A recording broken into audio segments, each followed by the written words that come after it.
Mga bro, isa na namang malupit na balita mula sa ating karagatan. Ang Philippine Navy's Premier Scan Eagle Squadron ay nagpadala ng Flight Bravo para sa isang operational deployment sa isang undisclosed location sa ating archipelago. Hindi na ito simpleng training o test run lang, totoong operasyon na, at malinaw ang mensahe, ang Pilipinas ay seryoso sa pagpapalakas ng ating maritime surveillance at sa pagbabantay sa ating teritoryo. Ang Scan Eagle drones na ito ay hindi ordinaryong gamit.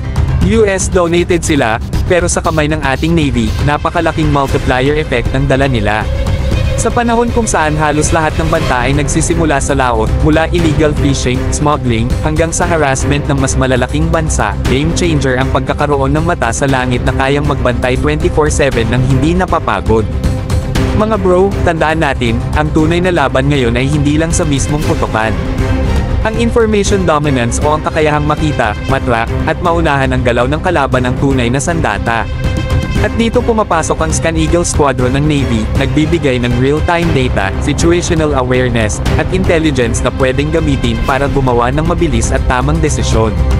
Sa madaling salita, mas nakikita natin ngayon kung ano ang dati ay itinatago ng kadiliman ng dagat.